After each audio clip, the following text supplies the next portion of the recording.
Have you ever felt yourself becoming invisible in your own life? A ghost in the hallways you once painted, a faint echo in conversations about your own future. I wonder if you've ever known that peculiar chill, the one that comes not from a winter wind, but from the quiet, dawning realization that you have been reclassified. You are no longer a person, but a problem to be managed. A collection of assets to be liquidated. I learned this feeling intimately in the silence that followed my husband Richard's death. It was a silence filled not with the peace of mourning, but with the sharp, invisible ink of my daughter's intentions. Clara and her husband, Mark, sat on the sofa that Richard and I had picked out 37 years ago, their bodies carefully positioned, as if for a formal negotiation. It had been 6 weeks since the funeral, 6 weeks of casseroles from neighbors and stilted, sympathetic phone calls. Now, the sympathy had been packed away, and the business of my life was apparently on the docket. Clara, my only child, started with a sigh, a practiced sound of weary compassion. "Mom," she said, her voice a soft, cloying blanket, "we've been thinking that phrase, I've learned, is rarely a prelude to anything good. It means we have decided." Mark, ever the practical one, leaned forward, his elbows on his knees, a man ready to explain a difficult but necessary truth to a child. "It's this house, Eleanor. It's too much for you. The upkeep, the stairs, the memories." He let the word memories hang in the air, a weapon disguised as a comfort. They spoke in alternating, rehearsed paragraphs, a symphony of gentle coercion. They had found a place for me. A lovely community, they called it. Willow Creek Gardens. They had a brochure. It showed smiling, silver-haired people playing bocce ball and taking watercolor classes. It looked less like a home and more like a beautifully landscaped holding pen. I said nothing. I let the words wash over me, each one a small, cold stone dropping into the pit of my stomach. I watched them, not as a mother, but as an observer. I watched how Mark's eyes scanned the room, not with nostalgia, but with appraisal. His gaze lingered on the mahogany bookshelf Richard had built, the silver-framed photos on the mantelpiece, the worn Persian rug. He was taking inventory. Clara was speaking about community rooms and organized social events, but her eyes were on the small Monet print above the fireplace, a wedding gift from Richard's father. Then came the moment of absolute, horrifying clarity. Mark stood up and walked to the mantel. He picked up a small, ornate silver box, one Richard used to keep his collar stays in. It was worthless to anyone but me. He turned it over in his hands, his fingers smudging the polish. "This would look nice in our study," he said, his voice casual, as if the transaction were already complete.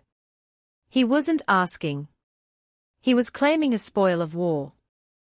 In that instant, every cell in my body went cold.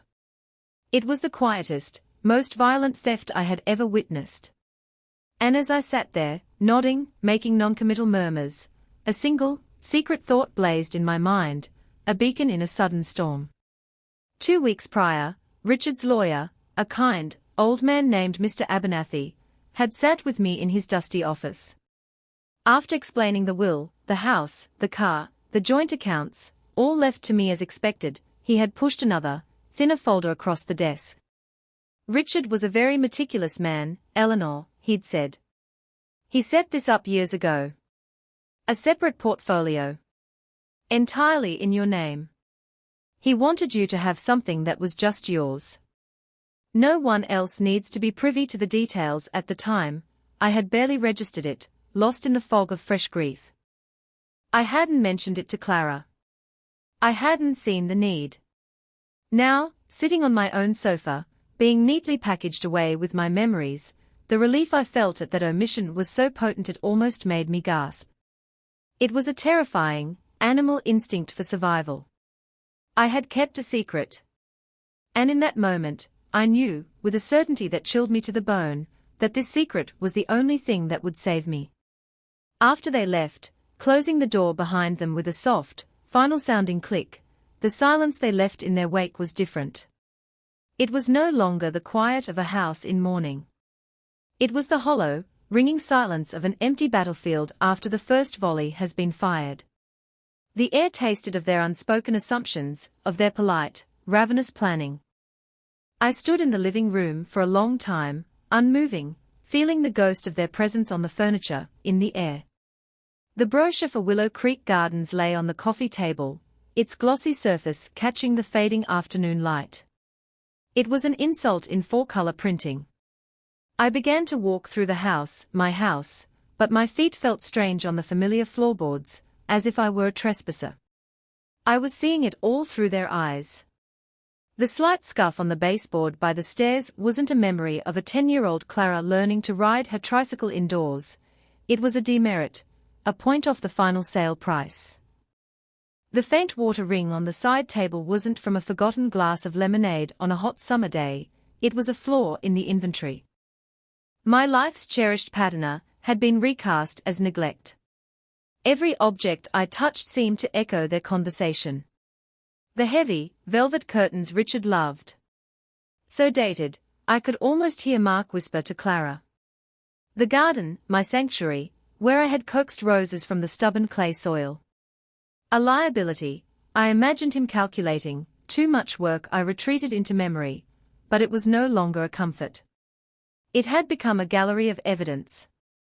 I remembered a conversation from last year, when Mark had casually asked about the property taxes, his tone light, his interest anything but. I remembered Clara, on a visit from the city, wrinkling her nose and saying, "God, Mom, this place smells like old books and potpourri.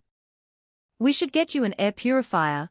The gift had arrived a week later, a sleek, white smart air purifier that I now realized could be monitored from an app on her phone. They weren't just purifying the air, they were testing the reach of their control. This wasn't a sudden, avaricious turn. It was a slow, creeping siege I had been too trusting, too motherly, to recognize. I had mistaken condescension for concern, and control for care. I made my way upstairs, to the room that had been Richard's study. I hadn't touched it. His reading glasses were still on the desk, next to a well-worn copy of Meditations by Marcus Aurelius. I picked up the book. Tucked inside was a single, folded sheet of his stationery. It wasn't a will or a list of instructions. It was a letter, dated a year before his diagnosis. His familiar, elegant script filled the page. He wrote about our life together, about the quiet joy he found in our shared days. And then, he wrote something that seemed to reach through time to grab my hand. "My dearest Eleanor," it said, "you are the strongest person I know, even when you don't believe it. You have a core of steel beneath that gentle heart. The world can be a noisy, demanding place. Don't ever let anyone else write your story for you. Remember that our life together was not an ending for you, but a foundation. You can build anything you want on it. Stand on your own 2 feet, my love. You always could." Tears I hadn't been able to shed at the funeral now streamed down my face. They weren't just tears of grief for the man I had lost, but tears of gratitude for the man who had, even from beyond the grave, seen the battle that was coming. The letter wasn't a premonition of Clara's betrayal. It was a testament to his faith in me. He hadn't armed me with suspicion, but with self-worth. That night, I finally understood. My daughter and her husband saw a frail, aging widow who needed managing. Richard had seen a woman with a foundation of steel waiting to build. And as the night deepened, the echo chamber of their words began to fade, replaced by the quiet, resolute strength of his. I didn't sleep that night. Sleep felt like a surrender, a closing of the eyes when I had only just opened them. Instead, I sat in the dark living room, the moon casting long shadows across the floor, and I let the grief and the shock burn away. You know that moment, after a fever breaks, when the world comes back into sharp, painful focus. It was like that. The sorrow for Richard was still a vast ocean inside me, but on its shore, a new land was appearing. It was a cold, hard shoreline of resolve. This wasn't about anger, not the hot, shouting kind. It was a deeper, quieter thing. It was the righteous indignation of a life's work being dismissed as a burden. Richard and I hadn't just occupied this house, we had built it. Not the bricks and mortar, but the soul of it. We had filled it with laughter, arguments, bad cooking and good wine, with the quiet industry of two people weaving their lives together. The idea of it being sold off like a used car, its history erased to set me up comfortably in a place with a cheerful, meaningless name, was an desecration. It was an insult not just to me, but to him. As the first, pale fingers of dawn stretched across the sky, I made a decision. I stood up, my joints protesting the long vigil, and walked with a purpose I hadn't felt in years. I went straight to his study. The room I had kept as a shrine, a sealed memory of him, now felt different. It wasn't a place of endings anymore. It felt like a command center. The air, still carrying the faint, comforting scent of him, of old paper, and pipe tobacco and leather, didn't make me sad. It made me feel fortified. I sat down in his big leather chair behind the desk. It had always dwarfed me, but this morning, I felt it fit perfectly. It wasn't a throne of power, but a seat of responsibility. I ran my hand over the smooth, worn wood of the desk. My fingers found the small brass knob of the top right drawer. I pulled it open. Inside, nestled among pens and paperclips, was a brand-new, untouched ledger book. It was dark green, with crisp, cream-colored pages. He must have bought it for some project he never started. It felt like a sign. A clean slate. I took out his favorite fountain pen, the heavy one with the silver cap. I uncapped it, the small click echoing in the silent room. I opened the ledger to the first page. The blank lines seemed to hold an infinite potential. For a moment, I wasn't sure what to write. My life felt like a tangled knot of past and present, of love and betrayal. But then, clarity cut through the confusion. My first move couldn't be emotional. It had to be strategic. On that first clean line, in my steadiest hand, I wrote a single name, Margaret Allen. My friend. My ally. The sharpest mind I knew. The simple act of writing her name felt like a declaration of intent. It was the first word in a new chapter. A chapter one would write myself. The grief was still there, a constant, low hum beneath the surface. But now, it was accompanied by a new sound, the quiet, steady drumbeat of purpose. The sun was fully up now, streaming through the study window, illuminating the dust motes dancing in the air. I looked at the name on the page. Margaret. It wasn't just a name. It was a strategy. It was a shield. It was the beginning of my quiet, undeclared war. The woman who had nodded meekly on the sofa yesterday was gone. In her place sat someone else. Someone colder, clearer, and infinitely more dangerous to those who had mistaken her kindness for weakness. I made the call at precisely 9 o'clock, when I knew she would be finished with her morning walk and settled with her second cup of coffee and the financial news. Margaret Allen and I had been friends since our university days, roommates who had navigated bad dates and brutal exams with a shared bottle of cheap sherry and gallows humor. While I had chosen a life of quiet domesticity with Richard, she had stormed the bastions of corporate law, becoming a legend in mergers and acquisitions before retiring on her own formidable terms.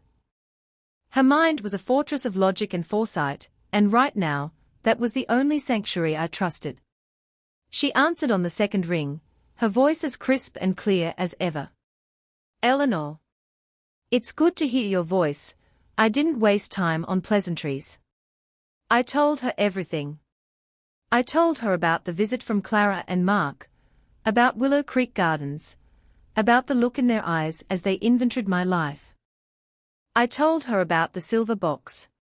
And then I told her about the secret portfolio Mr. Abernathy had revealed, and the gut instinct that had made me keep it to myself. I spoke for 10 minutes, uninterrupted. On the other end of the line, Margaret was utterly silent. It wasn't the silence of a friend formulating sympathetic platitudes. It was the focused silence of a predator listening for the heartbeat of its prey. When I finished, the first words out of her mouth were not, "I'm so sorry," they were, "Good. You didn't tell them. That was your first and most important move. You acted on instinct, and your instinct was to protect your position." Well done. Hearing that, hearing my quiet, fearful omission reframed as a strategic victory, was like being handed a weapon and a shield all at once. The knot of shame and confusion in my chest loosened. "They see you as a dependent," Margaret continued, her voice devoid of emotion, "a surgeon diagnosing a disease. They've already moved you into the liability column in their life's ledger. Our job is to move you so far into the asset column of your own that they can't even reach you." Her use of the word "our" was the second gift. I wasn't alone in this. She laid out the next steps with the precision of a battle plan. First, absolute information control. We need a full and complete accounting of everything Richard left you. Not just what's in the primary will, but every single component of this separate portfolio. We need to know exactly what we are defending. Second, you need your own team. A new financial advisor, someone who reports only to you, not to the family. I have a name. A woman named Sarah Vance. She's a shark, but she's our shark. Third, legal fortification. We need to understand the exact legal standing of the house, the trust structures, everything. Your name is on the deed, I presume. Yes, I said, my voice barely a whisper. Solely. I think so. We don't think, Eleanor, she said, her tone hardening slightly. We know. You're going to the bank today. You're going to access that safety deposit box Richard left. You will take everything out of it, bring it home, and you will call me the second you walk through the door. The instructions were clear, direct, and empowering. I was no longer a grieving widow adrift in a sea of uncertainty. I was a soldier with orders. That afternoon, I drove to the downtown branch of our bank, a place I had only ever been with Richard. Walking in alone felt both strange and liberating. The bank manager, a young man with a slick haircut, led me to the vault. The ceremony of it, the two keys, the heavy, groaning door, felt momentous. He slid out box number 412 and placed it on the table in a small, private room. He left, closing the door behind him. For a moment, I just stared at the long, cold metal box. This was it. The secret. My inheritance of independence. My hand trembled slightly as I lifted the lid. Inside, there was no treasure, no jewels, no stacks of cash. There was just a single, thick, heavy manila folder. On the tab, in Richard's meticulous hand, was written, "For Eleanor." I lifted it out. It was heavier than it looked. I didn't open it there. I felt instinctively that its contents were for my eyes only, within the walls of the fortress I was now determined to defend. Driving home, the folder sat on the passenger seat beside me, a silent, powerful companion. It was the physical manifestation of Richard's love, not sentimental, but practical, protective, and profoundly intelligent. He hadn't just built a life with me, he had built a bulwark around me. And I was finally ready to stand behind it. The days that followed were a quiet whirlwind of methodical activity. It was a strange state of being, suspended between the deep, abiding grief for my husband and the sharp, invigorating focus of my new project. My project was myself. The first thing I did was call Sarah Vance, the financial advisor Margaret had recommended. Her voice on the phone was warm but direct, with an undercurrent of efficiency that I found immensely comforting. She agreed to come to the house the next day. I spent the evening in Richard's study, the heavy manila folder open on his desk. With a pot of strong tea beside me, I began to unpack the legacy he had so carefully hidden. It was like discovering a secret country he had built, just for me. There were deeds to parcels of land in states I'd never visited, small, strategic purchases he'd made decades ago near areas that were now booming. There were stock certificates for companies I only vaguely recognized from the news, tech startups from the early 90s that were now giants. He had invested with a quiet, patient brilliance I never knew he possessed. There was a detailed list of accounts, brokerage firms, and passwords, all meticulously updated. And at the very bottom, a handwritten note: "Make this grow, Eleanor. For you." Not for anyone else. When Sarah Vance arrived, she was exactly as Margaret had described her. Sharp suit, intelligent eyes, and a firm, reassuring handshake. She didn't treat me like a fragile old woman. She treated me like a CEO. We sat at the dining room table for 4 hours, the contents of the folder spread between us. I watched her face as she examined the documents, her expression shifting from professional interest to genuine, impressed surprise. "Your husband," she said finally, looking up at me, "was either the luckiest man in the world, or an absolute genius." "He was a history professor," I said with a small smile. "He just paid attention." "He did more than that," she replied, tapping a stock certificate for a then unknown software company. "He saw the future." Over the next 2 weeks, Sarah and I became a team. We began the systematic process of consolidating every asset under my sole, direct control. It was a quiet, paper-based revolution. We opened new accounts in my name only. We transferred securities. We engaged a lawyer Margaret knew to review the deeds and place the properties into a newly created living trust, with me as the sole trustee. Each document I signed felt like another stone being laid in the wall of my fortress. The act of printing my name, Eleanor Hale, on those lines, without Richards next to it, was a strange mix of sorrow and strength. It was the closing of one chapter, and the forceful, deliberate opening of another. My next act was more personal. I called a local security firm, a reputable company run by an ex-policeman. The next day, 2 quiet, professional men arrived and changed every lock on every door. They installed a new alarm system, one that was not connected to the internet or any smart device, but to a simple keypad that only I had the code for. As they worked, I walked into the living room, unplugged the sleek white air purifier Clara had given me, and placed it in a box destined for the attic. It was a small act, but it felt monumental. It was the severing of a covert line of observation, a reclaiming of my own air, my own space. The house was beginning to feel different. Lighter. It was no longer a shared space haunted by memories and expectations. It was becoming my sovereign territory.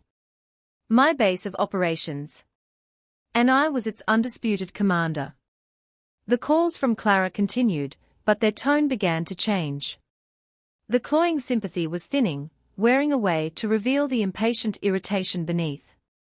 "Mom, have you thought any more about the house?" she'd ask, the forced brightness in her voice grating on my nerves.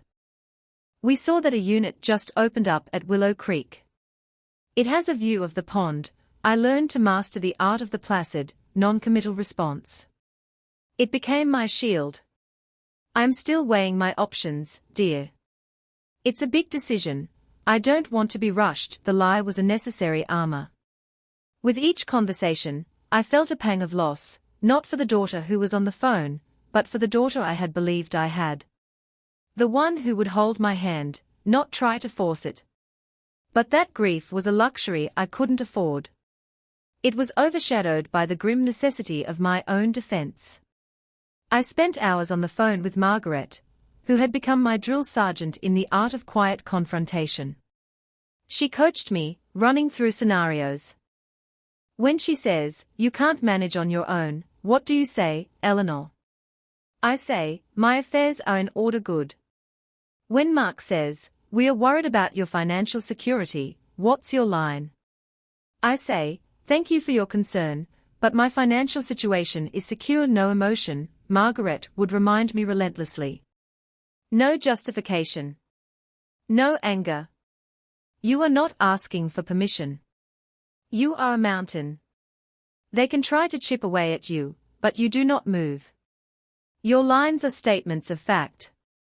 The decision has been made, this is not a topic for discussion, that's it. Silence is your greatest weapon after that. Let them flail in it. It felt unnatural at first. My entire life, my identity as a wife and mother, had been built on accommodation, on smoothing over conflicts, on tending to the emotional needs of others. To be so blunt, so final, felt like a betrayal of my own nature. But the woman I had been was no longer equipped to handle the reality I was in. I had to evolve or be erased. During this time of strategic fortification, something unexpected began to happen. In the quiet evenings, after a day of phone calls with lawyers and financial advisors, I found myself drawn back to a part of myself I had packed away decades ago. I went up to the attic and found the old wooden easel Richard had bought for me on our 5th anniversary. I found my canvas boards and the dried, cracked tubes of oil paint. I had loved painting in my youth, but life, a home, a husband, a child, had slowly nudged it aside until it was just a fond memory. I set up the easel in the sunroom, the room with the best light. I bought new paints, new brushes. My first attempts were clumsy, my hand unsure. But the simple act of mixing colors on a palette, of making a mark on a blank canvas, was profoundly steadying. I was no longer just defending what was. I was creating something new. The scent of turpentine filled the house, overpowering the ghost scent of potpourri. I was painting landscapes from memory, scenes from my life with Richard, but they weren't sad. They were vibrant, full of light.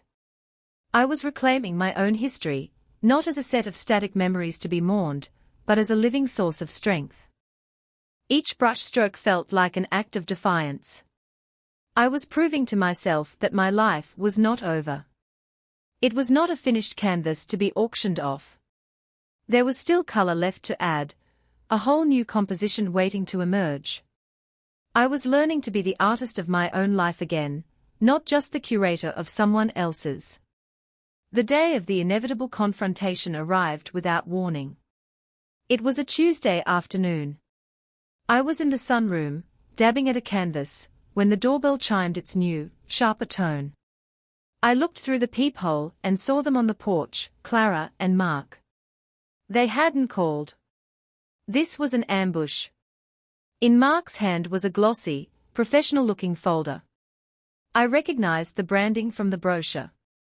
Willow Creek Gardens. They had come to close the deal. I took a deep, steadying breath, repeating Margaret's words in my mind, "You are a mountain." I smoothed my apron, walked to the door, and opened it. "Clara, Mark." "What a surprise," I said, my voice even, betraying none of the adrenaline coursing through me. They stepped inside, their smiles a little too bright, a little too fixed. "We were in the neighborhood, Mom. Thought would pop by," Clara said, a blatant lie. They lived 45 minutes away.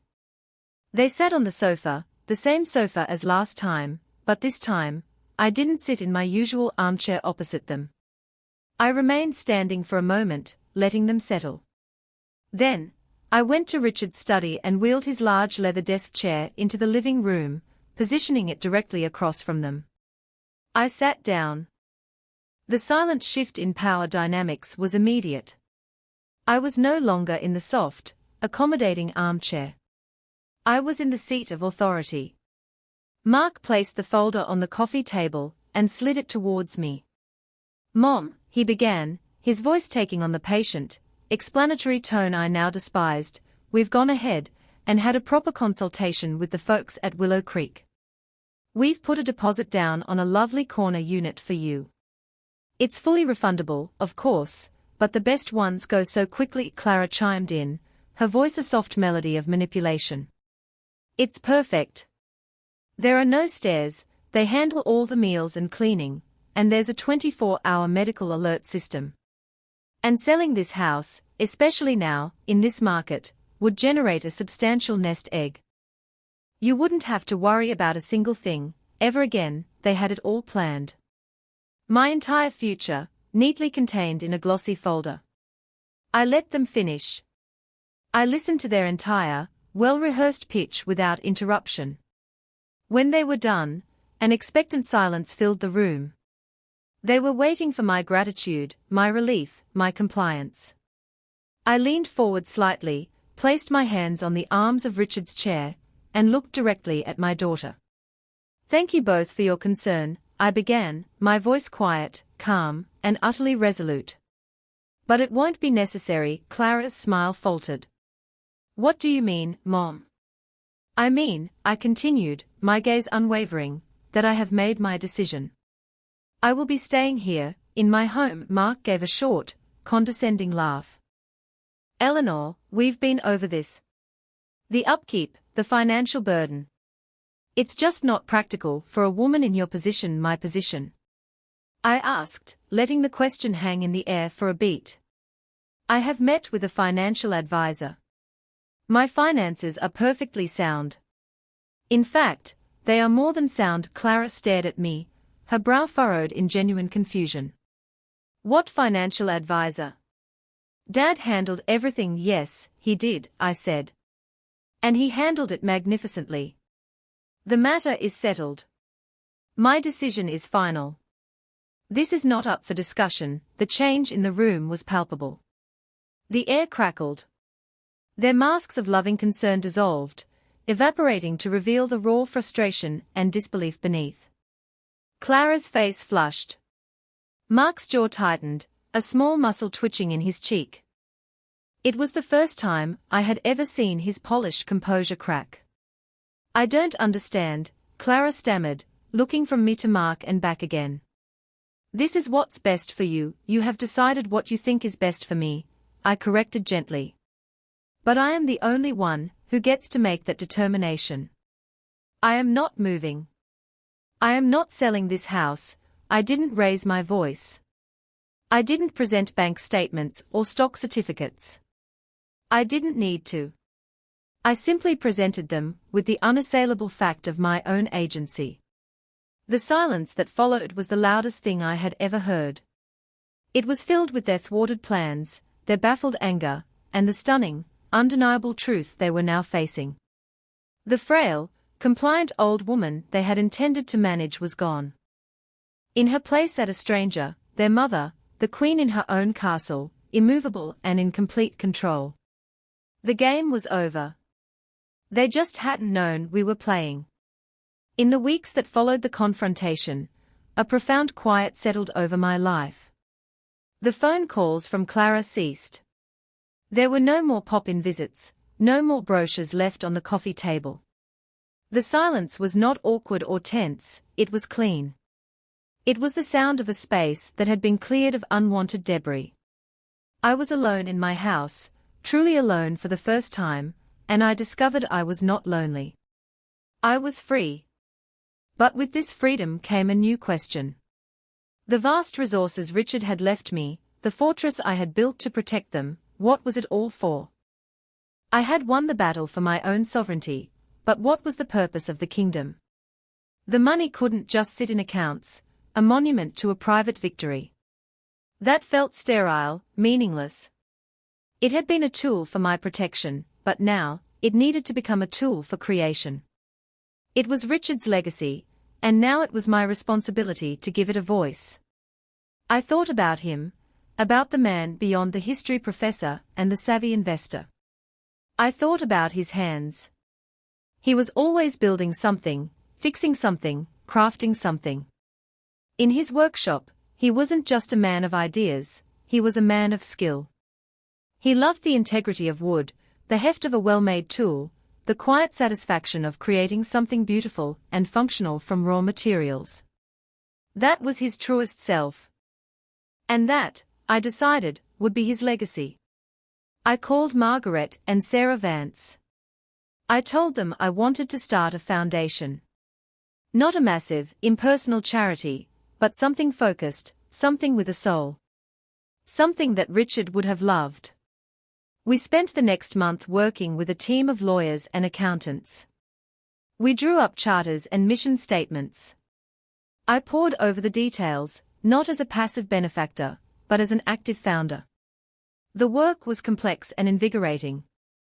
It gave my days a new structure, a new purpose. It was more than managing money, it was shaping the future. We named it the Richard Hale Foundation for Emerging Artisans. Its mission was simple: to provide grants, tools, and studio space for young craftspeople just starting out. Woodworkers, ceramicists, weavers, metalsmiths, people who, like Richard, believed in the power and beauty of working with their hands. It was the perfect fusion of his intellectual foresight and his practical heart. The foundation would be funded by the very portfolio he had so brilliantly built. The money that had been a source of conflict, a secret to be guarded, was now being transformed into a wellspring of opportunity for others. It was no longer my shield. It was now a gift to the world, given in his name. It was the ultimate act of rewriting the narrative. My daughter and her husband had seen the assets as a windfall for themselves. I was turning them into a perpetual engine of creativity and support that would long outlive us all. Once the foundation was legally established, I had one final piece of correspondence to write. I sat at Richard's desk and wrote a short, formal letter. It was addressed to Clara and Mark. It announced the formation of the foundation, its purpose, and its initial endowment. I included a professionally printed leaflet our new pro bono designer had created. There was no emotion in the letter. It was a simple, factual statement of purpose. It was not an invitation for reconciliation. It was not a boast. It was a final, quiet checkmate. It said, without saying, this was never about money. It was about legacy. And this is the legacy I have chosen. I sealed the envelope and walked to the postbox at the end of the drive. As I dropped it in, I felt no triumph, no bitterness. I just felt a profound sense of peace. I had taken the inheritance he had left me, defended it, and then set it free to do good in the world. It no longer belonged to me, or to them. It belonged to the future. My life found a new rhythm, a quiet, purposeful cadence that was entirely my own. The house, once a silent shrine to the past, now hummed with the gentle energy of my new work. Mornings were for the garden.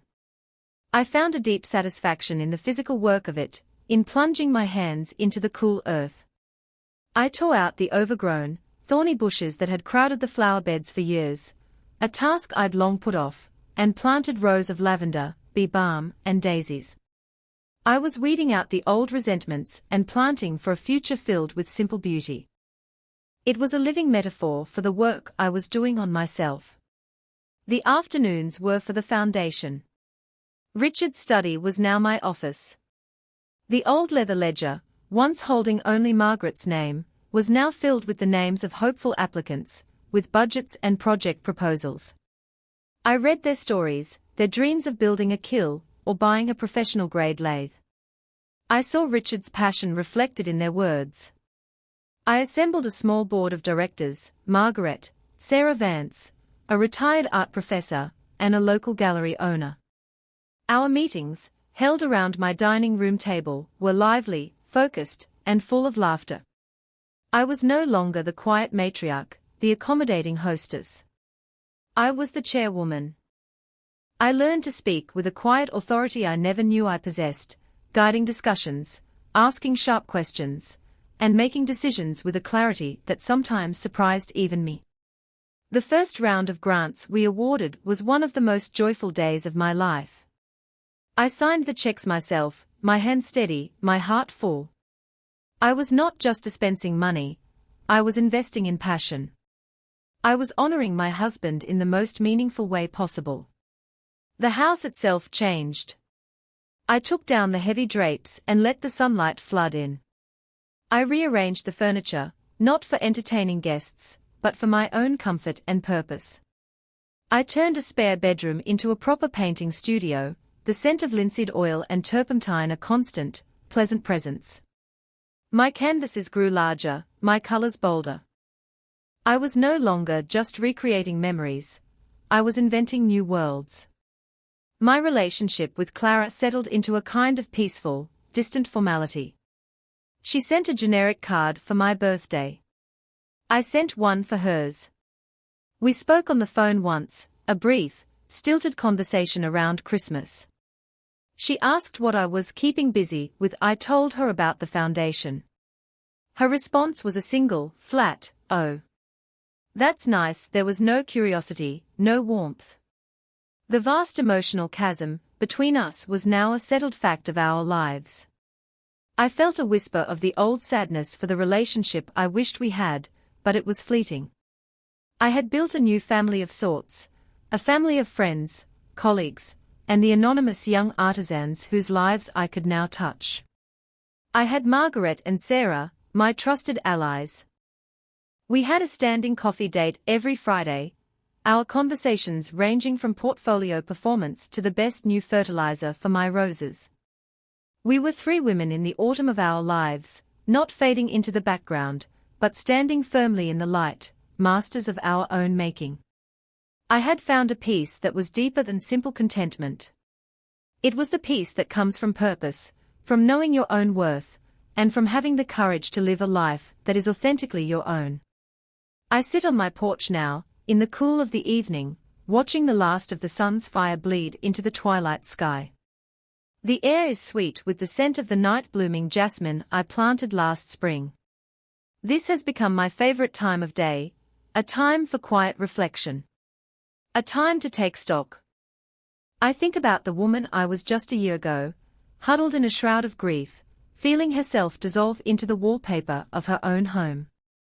It feels like a lifetime ago. It feels like a different person entirely. Have you ever been underestimated? I think, in a way, it's a quiet gift. When people misjudge you, they show you their hand. They reveal their own limitations, their own lack of imagination. My daughter and her husband saw a problem to be solved, an estate to be managed. They could not conceive of a world in which I was the protagonist of my own story. Their failure of imagination became my liberation. I don't harbor bitterness towards Clara. I see her now with a kind of sad clarity. She's a product of a world that values acquisition over substance, convenience over character. She saw a house, not a home. She saw assets, not a legacy. She looked at me and saw an ending, not a new beginning. The tragedy is hers, not mine, for her world is so much smaller, so much less vibrant than the one I now inhabit. Richard's true inheritance was never the money. The money was just a key. 4 years, I had been living in a beautiful, comfortable house, but I had forgotten that I held the key to all the other doors. His final gift to me was a circumstance so jarring, so insulting, that it forced me to find that key in my pocket and see what other rooms were waiting for me. He forced me to stand up. He forced me to remember the woman I was before I became a wife and a mother, the painter, the thinker, the woman with a will of her own. The greatest act of love he ever showed me was having the faith that I could save myself. And so I did. My story is not one of revenge. Revenge is a hot, messy, draining emotion. What I sought and found was something far more satisfying: vindication. It's the quiet, steady pleasure of proving not to them, but to yourself, that you are more than they thought you were. That your life is not a postscript. It is not an epilogue to someone else's tale. It is a book in its own right, and there are still so many unwritten chapters. The sun has disappeared now, leaving a sky bruised with purple and indigo. The first star appears. I don't know what the next chapter holds. I might learn to throw pottery. I might travel. I might paint my masterpiece. I might simply sit here, on this porch, and enjoy the profound, powerful peace of a life fully claimed. He left me more than a portfolio, he left me a key. And I finally used it to unlock my own door. I walked through it, into the sunlight. And I have never looked back.